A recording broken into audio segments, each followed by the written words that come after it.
चलो हेडिंग डालो, कैपेसिटर आज स्टार्ट करते हैं।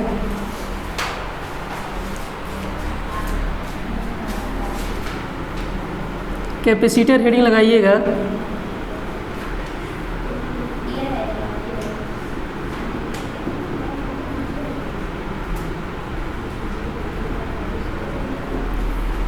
हेडिंग डालिए capacitor.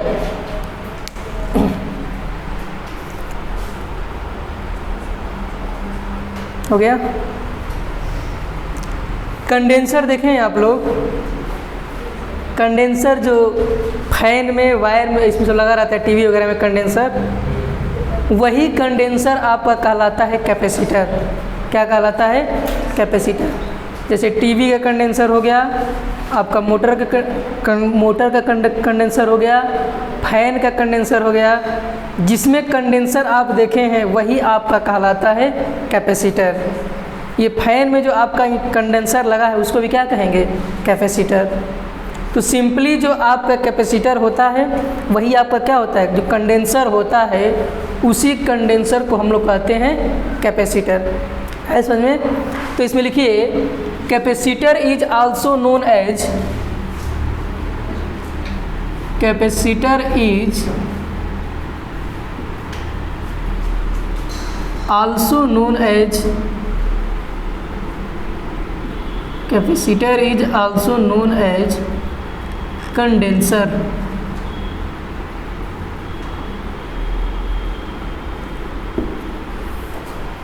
Capacitor is also known as condenser. हो गया। देखिए कैपेसिटर का काम क्या है। जितना चीज़ बताएं कैपेसिटर सब आप लोग कंडेंसर ही समझिए। क्या कहते हैं? Condenser.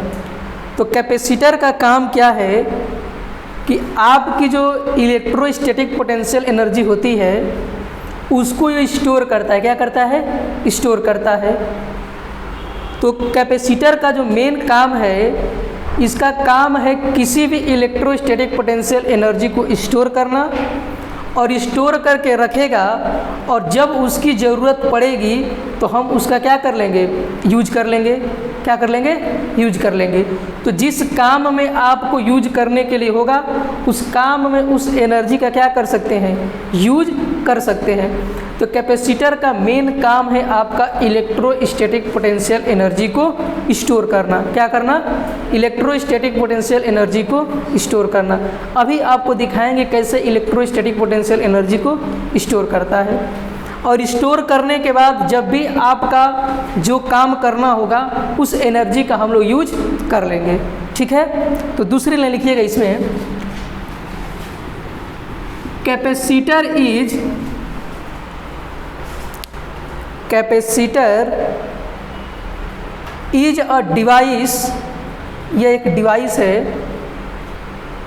Capacitor is a device which is used to, which is used to store electrostatic potential energy, store electrostatic potential energy, comma which can be, हो गया ना, which can be used when required, when required। ठीक है। तो सबसे पहले मैंने आपको बताया कि कंडेंसर, अरे कैपेसिटर को ही हम लोग क्या कहते हैं? कंडेंसर। और कैपेसिटर आपका एक तरीके का डिवाइस है। क्या है? डिवाइस है जो इलेक्ट्रोस्टैटिक पोटेंशियल एनर्जी को क्या करता है? स्टोर करता है। और स्टोर करने के बाद अगर आपको जो काम करना है बाद में उससे हमको जो यूज करना रहेगा एनर्जी का हम लोग यूज कर लेंगे। अपने रिक्वायर्ड जितना ज़रूरी होगा उसके अनुसार आप लोग क्या करेंगे? एनर्जी को यूज करेंगे। ठीक है। तो ये रहा आपका कैपेसिटर। अब कैपेसिटर को समझने के लिए मैं थोड़ा सा आपको कुछ बताता हूँ, ज़रा ध्यान से समझिएगा। मैंने आपको पढ़ाया था, जैसे पैरेलल प्लेट पढ़ाया था आप लोगों को, दो ठो पैरेलल प्लेट लिए थे। तो अगर मान लीजिए इस तरीके से हमारा पॉजिटिव पैरेलल प्लेट्स है, ये हमारा एक प्लेट है, अगर इस प्लेट पे पूरी तरीके से पॉजिटिव चार्ज है, क्या है, पॉजिटिव चार्ज है, तो इसके वजह से किसी P पॉइंट पे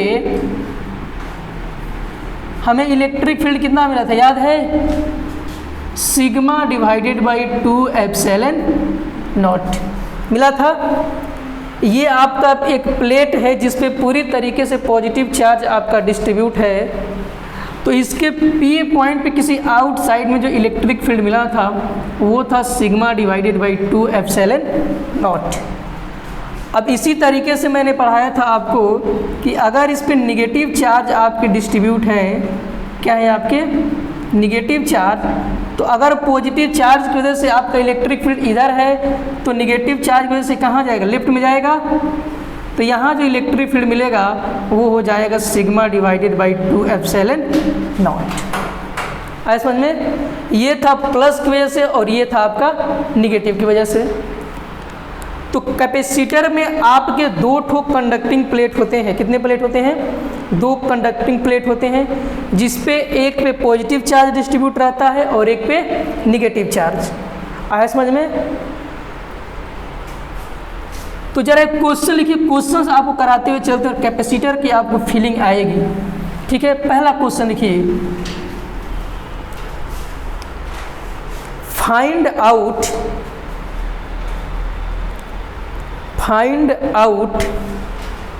charge on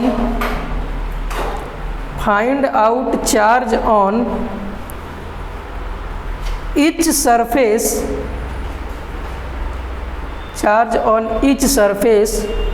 of parallel plates।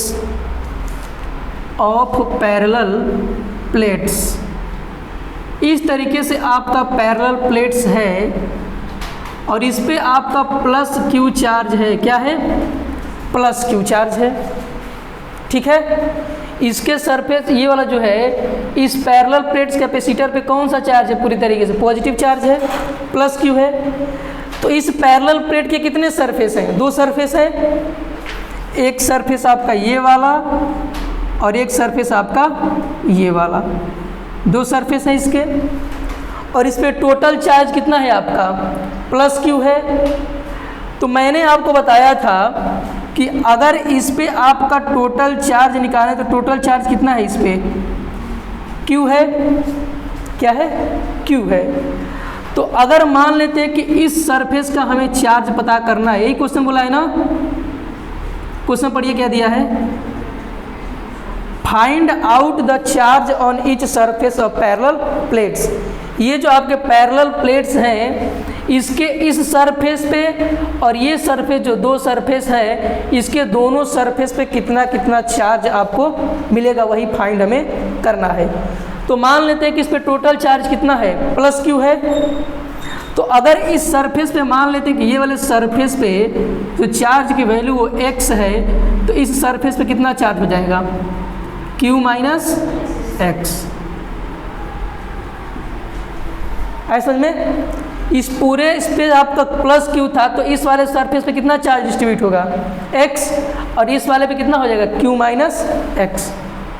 तो सबसे पहले टोटल चार्ज आपको कितना दिया था, q दिया था, और मैंने आपको पढ़ाया था कि अगर इस सरफेस पे आप निकालना चाहते हैं किसी भी सरफेस पे, तो आप q टोटल का क्या कर देंगे, हाफ कर देंगे, क्या कर देंगे, हाफ कर देंगे। तो टोटल चार्ज q है, तो इस सरफेस पे आपके चार्ज की वैल्यू क्या हो जाएगी, q/2। हो सकता है कि नहीं हो सकता है, लेकिन दिक्कत ये है कि हमें x की वैल्यू नहीं पता है। तो सबसे पहले हमारा टारगेट क्या होगा, इस x की वैल्यू को फाइंड करना। नहीं समझ में आया, अगर ये x की वैल्यू फाइंड हो जाती है तो यहाँ भी x की वैल्यू q/2 तो आ ही रहा है। तो यहाँ अगर x की वैल्यू q/2 रखेंगे तो इस सरफेस पे कितना आ जाएगा आपका, q/2। मतलब दोनों सरफेस पे आपके कितने कितने चार्ज डिस्ट्रीब्यूट हो गए, q/2 और q/2, आधा आधा मिलाकर टोटल चार्ज कितना हो जाएगा, 1 चार्ज हो जाएगा आपका। अब कैसे हम x की वैल्यू फाइंड करेंगे, जरा ध्यान से देखिएगा। अगर मान लेते हैं कि ये हमारा एक कंडक्टिंग प्लेट है, क्या है, कंडक्टिंग प्लेट है, और कंडक्टिंग प्लेट को ही आप मेटल प्लेट भी बोल सकते हैं। क्या बोल सकते हैं? Metal plate.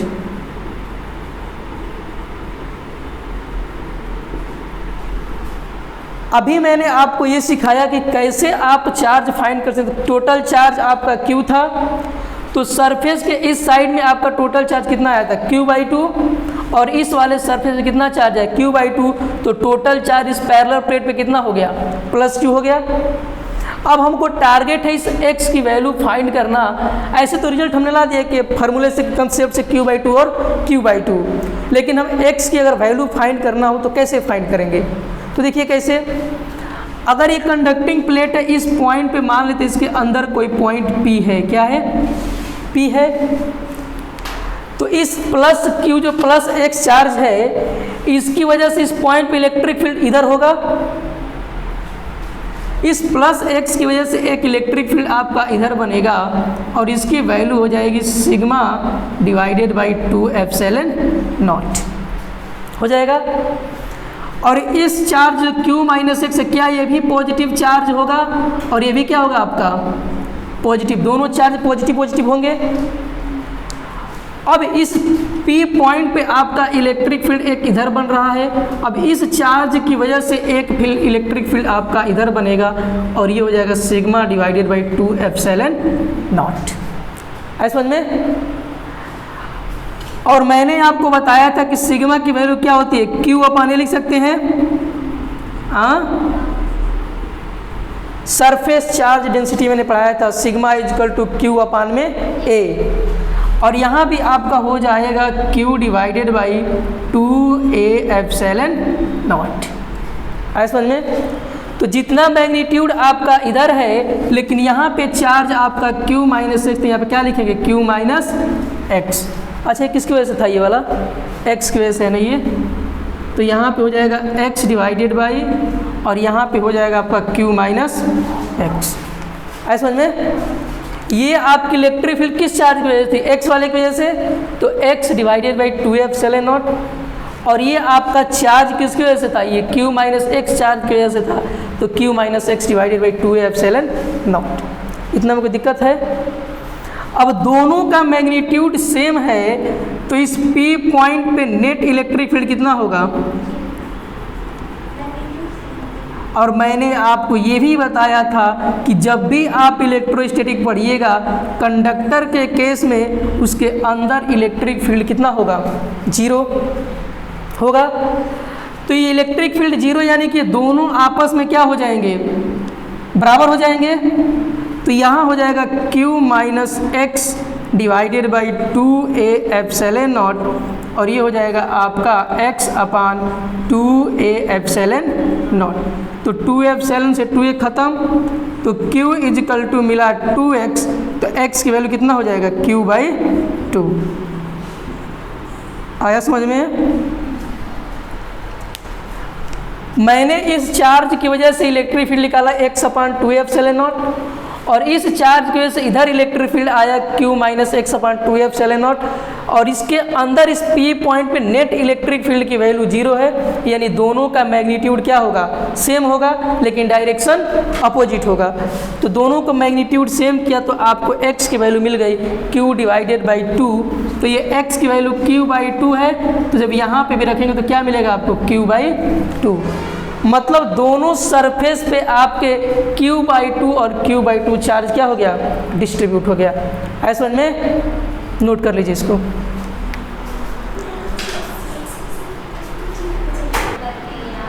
अब देखिए यहाँ पे, अगर इस P पॉइंट पे आपका इलेक्ट्रिक फील्ड 0 है, शांत रहिए, इस P पॉइंट पे आपका इलेक्ट्रिक फील्ड 0 है इनसाइड में, तो यानी इस केस में आपका इस कंडक्टर के अंदर कोई इलेक्ट्रिक फील्ड लाइन नहीं बनेगा। तो यहाँ जो आपका लाइन बनेगा, आपको फिगर, ये सारे आपके लाइन परपेंडिकुलरली लिख लेंगे। यहाँ से आपके इस कंडक्टर के अंदर कोई इलेक्ट्रिक फील्ड लाइन नहीं बनेगा। कंडक्टिंग प्लेट है, सारे इलेक्ट्रिक फील्ड लाइन आपका ऐसे बाहर बनेगा।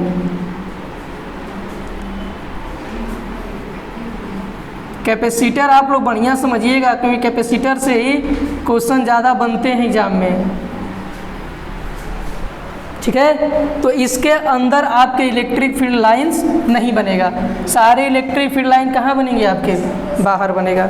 आए समझ में? और कैसे रहेंगी? परपेंडिकुलर। समझाए थे ना कि कंडक्टर के सरफेस पे इलेक्ट्रिक फील्ड लाइन हमेशा कैसी रहेंगी? परपेंडिकुलरली रहेंगी। आया समझ में? अगला क्वेश्चन लिखिए, मिटा दे इसको। कैपेसिटर का आपको फीलिंग ला रहे हैं, धीरे धीरे पहुंचेंगे मंजिल पे। एक्चुअल में फीलिंग क्या है वही हमको पहुंचना है वहां तक, ठीक है। अगला क्वेश्चन लिखिए, फाइंड आउट, मिटा दे रहे हैं इसको। Find out charge on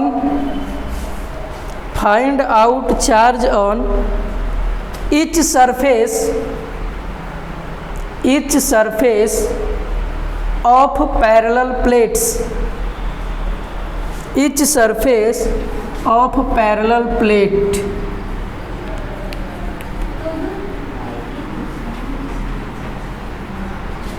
figure आपका इस तरीके से है, ये दो ठो कंडक्टिंग प्लेट्स है, इस पे प्लस क्यू चार्ज है और इस वाले पे माइनस क्यू है। अब आपको करना क्या है, इस सरफेस पे, इस सरफेस पे, इस सरफेस पे, इस सरफेस पे, सारे सरफेस पे आपको चार्ज फाइंड करना है। क्या फाइंड करना है? चार्ज। तो एक कंसेप्ट बताता हूँ, उसके बाद अगले वाले क्वेश्चन आप लोग करिएगा, ठीक है। समझिए, आपके पास दो ठो कंडक्टिंग प्लेट्स हैं, ठीक है, जिसपे एक पे प्लस क्यू है और दूसरे वाले पे माइनस क्यू है। तो अब इस वाले सरफेस पे आपको चार्ज चाहिए और इस वाले सरफेस पे, तो हम करते क्या है कि इस दोनों को एक सिस्टम मान लेते हैं। क्या मान लेते हैं? सिस्टम। जरा ध्यान समझिएगा, ये हमारा हो जाएगा सिस्टम। क्या हो जाएगा? सिस्टम, ठीक है। तो इस सिस्टम पे अगर मैं टोटल चार्ज पूछूं तो इस सिस्टम का टोटल चार्ज कितना होगा? प्लस क्यू और एक हो जाएगा आपका माइनस क्यू। तो नेट चार्ज यानी कि टोटल चार्ज इस पर कितना हो जाएगा? जीरो हो जाएगा कि नहीं हो जाएगा? सिस्टम पे टोटल चार्ज कितना हो जाएगा? जीरो। और इसी को आपने एक सिस्टम माना है। क्या माना है? सिस्टम। तो ज़रा याद करिएगा, जब पढ़ा रहे थे आपको पैरेलल प्लेट्स, तो जो आपका इसके बाहर वाले इस सरफेस पे आया था चार्ज, क्या इस सरफेस पे भी वही चार्ज आया था कि नहीं आया था बाहर वाले केस में? तो देखिए सिंपल क्या करिएगा, इस वाले सरफेस के लिए आप टोटल चार्ज में से क्या कर दीजिएगा? हाफ कर देंगे। तो आपका टोटल चार्ज कितना है? क्यू है। टोटल चार्ज कितना है? जीरो। तो इस वाले सरफेस पे टोटल चार्ज कितना हो जाएगा? जीरो हो जाएगा कि नहीं हो जाएगा? टोटल चार्ज कितना है? जीरो। तो इस सरफेस पे अगर टोटल चार्ज का आधा करेंगे तो इस पर चार्ज कितना हो जाएगा? जीरो। तो अगर यहाँ पे, अगर इस सरफेस की बात करें तो इस सरफेस पे कितना चार्ज हो जाएगा आपका? क्यू। नहीं समझ में आया? चार्ज आपका कंजर्वेशन होता है, चार्ज आपका क्या होता है? कंजर्व होता है। तो इस पे आपको टोटल प्लस क्यू चाहिए, तो यहाँ पे आपका सिस्टम का टोटल चार्ज कितना है? जीरो है। तो अगर सिस्टम के टोटल चार्ज जीरो में से अगर दो को डिवाइड करेंगे तो इस सरफेस पे कितना चार्ज आएगा आपका? जीरो। तो इस सरफेस पे कितना चार्ज आ जाएगा? क्यू। ऐसा नहीं आया? अरे चार्ज कंजर्व रहता है, अगर प्लस क्यू चाहिए ना आपको। अभी उस पहले वाले में क्या कहते हैं, यहाँ पे Q/2 आया था, यहाँ पे Q/2 आया था, तो दोनों को जोड़ने पे कितना आ रहा था? Q। तो उसी तरीके से इस वाले केस में इस टोटल चार्ज आपका सिस्टम का जीरो है, तो जब जीरो से डिवाइड किया तो इस पर कितना चार्ज आ गया है? तो इस वाले पे कितना आ जाएगा? Plus Q. कितना आ जाएगा? Plus Q. अब देखिए, जब इस पे प्लस क्यू आएगा तो यहाँ पे क्या होना चाहिए? इस वाले सरफेस पे माइनस क्यू, ताकि इसके अंदर हमें कोई चीज़ मिले नहीं, इलेक्ट्रिक फील्ड। तो जब यहाँ पे माइनस क्यू है और हमको चाहिए क्या? माइनस क्यू, तो जितना इस सरफेस पे होता है उतना ही इस सरफेस पे हो जाएगा जीरो। नहीं समझ में आया? जितना इस सरफेस के रहेगा आपका इस पे, उतना ही इस सरफेस पे रहना चाहिए। तो यहाँ पे आपका टोटल चार्ज 0 है, तो Q में जब 0 जोड़ेंगे तो इसका कंजर्वेशन ऑफ चार्ज से ये प्लस Q मिलेगा कि नहीं मिलेगा आपको। और इसके अंदर कोई चार्ज नहीं, तो यहाँ पे जब प्लस Q है तो यहाँ पे कितना हो जाएगा, माइनस Q। तो जब ये माइनस Q को टोटल कितना चाहिए, माइनस Q चाहिए, तो इस सरफेस पे कितना चार्ज आ जाएगा, 0। तो आपको इस सरफेस पे मिला 0, इस पे मिला Q, यहाँ मिला माइनस Q और यहाँ मिला आपको 0। अब एक बात ज़रा ध्यान से सुनिएगा, ये आपका प्लस Q है, तो क्या इस प्लस Q से इलेक्ट्रिक फील्ड इंड्यूस्ड होगी कि नहीं एक ठो, और कहाँ जाएगी वो, माइनस की तरफ।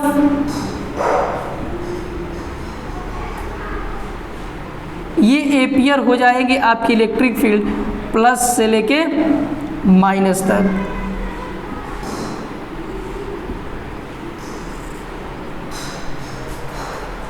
अब देखिए कैपेसिटर आपको अब यहीं से फीलिंग देना आपको स्टार्ट करेगा। मैंने आपको बताया कि कैपेसिटर क्या करता है, इलेक्ट्रो पोटेंशियल एनर्जी को क्या करता है, स्टोर करता है।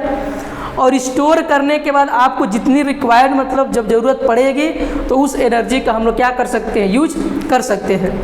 तो कैपेसिटर क्या करता है कि जब आप कैपेसिटर ये जो है आपका, यही इलेक्ट्रिक फील्ड लाइन को अपने अंदर क्या कर लेता है, स्टोर कर लेता है। कैपेसिटर जो है इसी इलेक्ट्रिक फील्ड लाइन को अपने अंदर क्या कर लेता है, स्टोर कर लेता है। और जैसे ही इलेक्ट्रिक फील्ड लाइन स्टोर करेगा, करने के बाद इसको इसी इलेक्ट्रो पोटेंशियल एनर्जी, जो ये आपका ये क्या है, इलेक्ट्रिक फील्ड लाइंस हैं, इसी इलेक्ट्रिक फील्ड लाइन को स्टोर करेगा। और स्टोर करके इलेक्ट्रोस्टैटिक पोटेंशियल एनर्जी जो आपको स्टोर किया है, वो किस फॉर्म में स्टोर करेगा, इलेक्ट्रिक फील्ड लाइंस के फॉर्म में। नहीं समझ में आया? जो इलेक्ट्रोस्टैटिक पोटेंशियल एनर्जी स्टोर करेगा कैपेसिटर, वो किस फॉर्म में स्टोर करेगा, तो इलेक्ट्रिक फील्ड लाइन के फॉर्म में स्टोर करेगा। बात समझ में आ रही है? तो कैपेसिटर कोई पूछे कि आपको कैपेसिटर किस फॉर्म में एनर्जी को स्टोर करता है, तो कैपेसिटर इलेक्ट्रोस्टैटिक एनर्जी जो होता है उसको स्टोर करता है इलेक्ट्रिक फील्ड लाइंस के फॉर्म में। जो आप कंडेंसर देखते हैं, उस कंडेंसर को जब आप वोल्टेज सप्लाई करते हैं तो पहले आपका इलेक्ट्रॉन मूव करेगा उसमें से, और इलेक्ट्रॉन मूव करता है तो सबसे पहले इस सरफेस पे आता है, और इस सरफेस के बाद आपका इस सरफेस पे आएगा। तो यहाँ पे आपको इलेक्ट्रॉन की संख्या क्या हो जाएगी, इस प्लेट पे अधिक हो जाएगी, तो यहाँ आपका एक्सेस ऑफ इलेक्ट्रॉन हो जाएगा, और इस सरफेस पे आपका डिफिशियंसी ऑफ इलेक्ट्रॉन। तो जहाँ डिफिशियंसी ऑफ इलेक्ट्रॉन वहाँ पे क्या एराइज होंगे, इंड्यूस्ड पॉजिटिव चार्ज, और जहाँ एक्सेस होता है इलेक्ट्रॉन वहाँ पे निगेटिव चार्ज एराइज हो जाते हैं। ये इंड्यूस्ड इंडक्शन का केस है यहाँ पे, ठीक है। तो आपका कैपेसिटर इलेक्ट्रो पोटेंशियल एनर्जी को स्टोर करता है इलेक्ट्रिक फील्ड लाइंस के फॉर्म में। आया बात समझ में? फिगर बना लीजिए थोड़ा सा, फिर आगे चल रहे हैं। चलिए अगला क्वेश्चन लिखिए। फिर पहले इसके नीचे नोट के लिख लीजिएगा एक लाइन, कैपेसिटर स्टोर। अब यहाँ ये मत समझिएगा कि प्लस Q है और ये माइनस Q है तो इसका नेट चार्ज 0 हो गया तो कोई इलेक्ट्रिक फील्ड लाइन नहीं बनेगा, ऐसा नहीं है इसमें, ठीक है। ये इंडक्शन का केस है, ठीक है। नोट करिए क्या लिखवाए हैं, capacitor store electrostatic potential energy, capacitor store electrostatic potential energy in the form of electric field lines, in the form of electric field lines। तो आपका जो कैपेसिटर या कंडेंसर होता है वो इलेक्ट्रोस्टैटिक पोटेंशियल एनर्जी को किस फॉर्म में स्टोर करता है, अच्छा ये इलेक्ट्रोस्टैटिक पोटेंशियल एनर्जी मिल कहाँ से रहा है उसको, ये जो पोटेंशियल एनर्जी है वो कहाँ से मिल रहा है इसको कि उसको ये स्टोर कर रहा है, बैटरी से। बैटरी ना देगा उसको, बैटरी हो सकता है फिर यहाँ पे इसमें कनेक्ट कर देते हैं तो वहाँ से उसको क्या मिल जाता है, इलेक्ट्रोस्टैटिक पोटेंशियल एनर्जी। वही जो सटाते हैं तो खड़ाक से आवाज़ आती है, तो जब उसको आप किसी एक्सटर्नल सोर्स से, जैसे बैटरी हो गया, उसको जब कनेक्ट करते हैं तो वही इलेक्ट्रोस्टैटिक पोटेंशियल स्टोर करता है किस फॉर्म में? इलेक्ट्रिक फील्ड लाइंस के फॉर्म में। आया समझ में? अगला क्वेश्चन लिखिए, फाइंड आउट अलग तरीके से आपको कैपेसिटर पढ़ा रहे, एकदम अलग तरीका है ये, ठीक है, और एकदम मंजिल तक पहुंचा देंगे आपको जहां तक ले जाना है कैपेसिटर में। धीरे धीरे बेसिक मजबूत करते चल रहे हैं। देखिए, find out charge on each surface of parallel plate capacitor, वही क्वेश्चन है। और इस तरीके से आपके पैरेलल प्लेट्स हैं।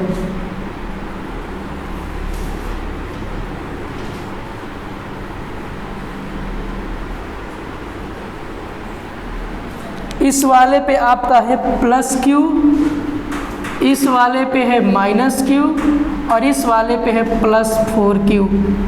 आप प्रत्येक सरफेस पे चार्ज फाइंड करिए, फाइंड कर लेंगे, ट्राई करिए।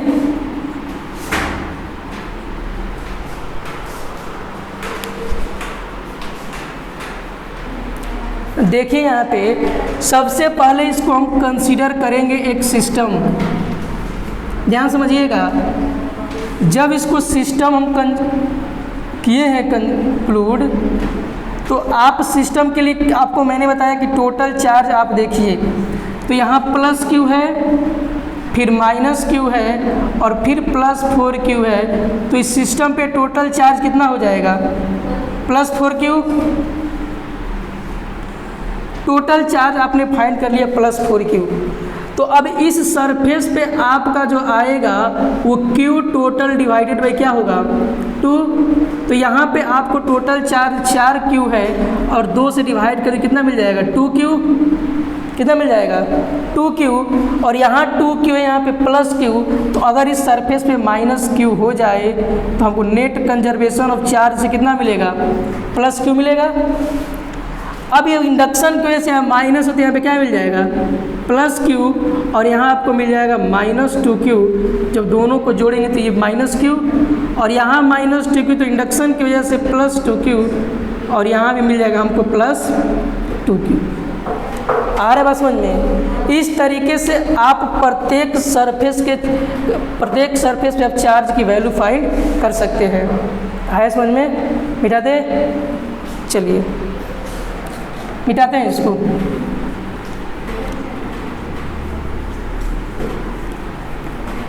अगला एक और देते हैं, ट्राई करिएगा, ठीक है। इसका काम है आगे, इसीलिए सॉल्व करवा रहे हैं इसको। इसका आगे काम किया जाएगा इसके साथ।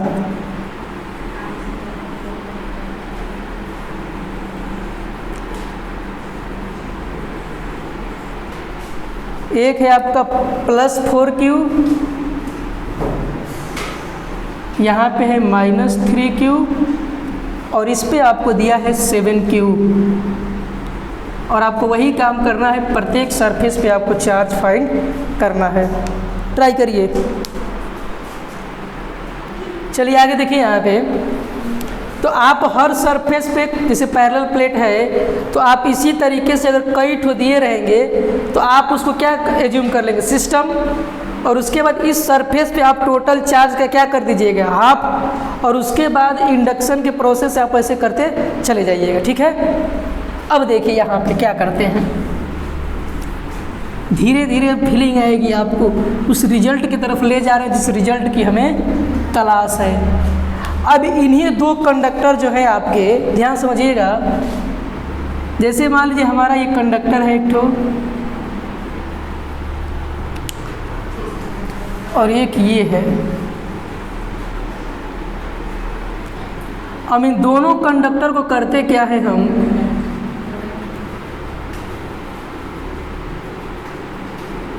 एक पे प्लस Q चार्ज है और दूसरे पे है माइनस Q।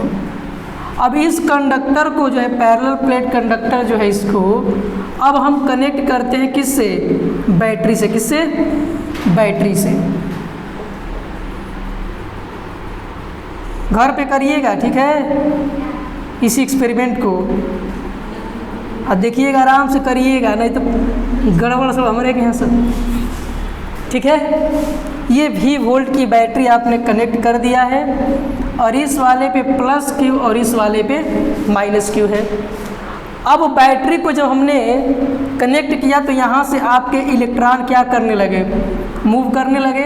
करंट मूव करने का मतलब क्या होता है, इलेक्ट्रॉन मूव कर रहा है इस वायर में। तो अब इस वायर में आपका इलेक्ट्रॉन मूव करेगा और सबसे पहले इस कंडक्टर पे जाएगा।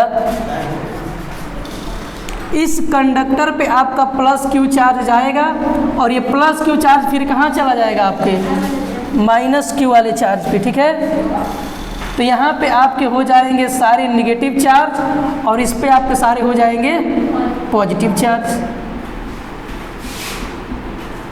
इलेक्ट्रॉन जब जाता है तो पहले वाले कंडक्टर से बाद दूसरे वाले कंडक्टर पे जाता है, तो इस वाले कंडक्टर पे क्या छोड़ के गया होगा, वो इस पे क्या इंड्यूस्ड हुआ होगा, कौन सा चार्ज, पॉजिटिव वाला, और जहाँ गया होगा वहाँ निगेटिव। तो अब यहाँ से जो इलेक्ट्रिक फील्ड लाइंस बनती है वो बनती है पॉजिटिव से निगेटिव। और इसी जो आपके इलेक्ट्रिक फील्ड लाइंस हैं, इसी के फॉर्म में आपको इलेक्ट्रोस्टैटिक पोटेंशियल एनर्जी क्या करेगा, आपको सप्लाई करेगा। जैसे ध्यान समझिए, इस जगह पे अभी देखिए यहाँ पे जैसे ये निगेटिव चार्ज है ये वाला, अभी ये यहाँ निगेटिव चार्ज क्या है आपको, जैसे भीख जो मांगते उसी तरह नज़र आ रहा है ये। अब जब जैसे इसको बैटरी से कनेक्ट करेंगे इसको, ये ऐसे अपना छाती तान के जाएगा और फिर यहाँ पे पॉजिटिव चार्ज फिर ऐसे ऐसे जाएगा, फिर यहाँ पे आपका क्या हो जाएगा, भीख मांगने लगेगा बैटरी से।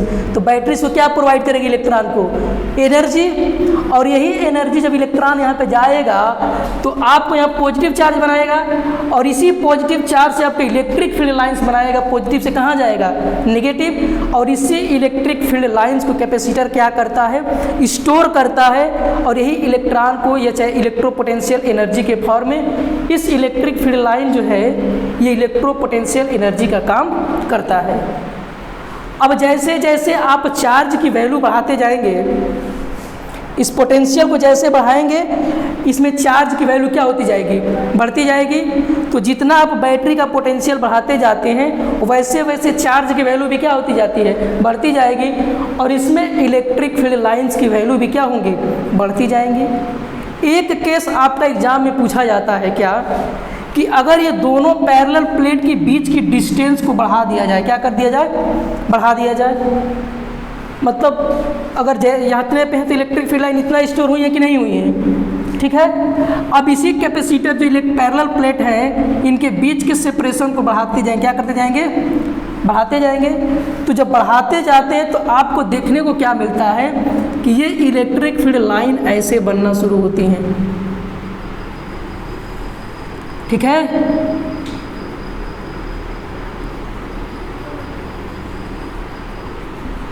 ये कब लाइन आपका बनेगा, जब इन दोनों पैरेलल प्लेट की डिस्टेंस को क्या कर दिया जाए, बढ़ा दिया जाए। तो कैपेसिटर आपको उतना ही एनर्जी स्टोर करेगा जो उसके अंदर आएगा। तो कैपेसिटर सिर्फ इतने इलेक्ट्रिक फील्ड लाइंस को क्या करता है, स्टोर करता है। किस फॉर्म में, इलेक्ट्रोस्टैटिक पोटेंशियल एनर्जी जो फॉर्म होता है आपका, किस फॉर्म में होता है, इलेक्ट्रिक फील्ड लाइंस के फॉर्म में होता है। इतना आपको इलेक्ट्रिक फील्ड लाइन स्टोर कर लेता है, लेकिन ये सारी इलेक्ट्रिक फील्ड लाइंस को स्टोर नहीं कर पाता है। इसलिए दोनों पैरेलल प्लेट के बीच का सेपरेशन क्या रखते हैं, कम रखते हैं। और इन्हीं को हम लोग कहते हैं फ्रिंजेज। क्या बोलते हैं इसको, फ्रिंजेज बोलते हैं इसको।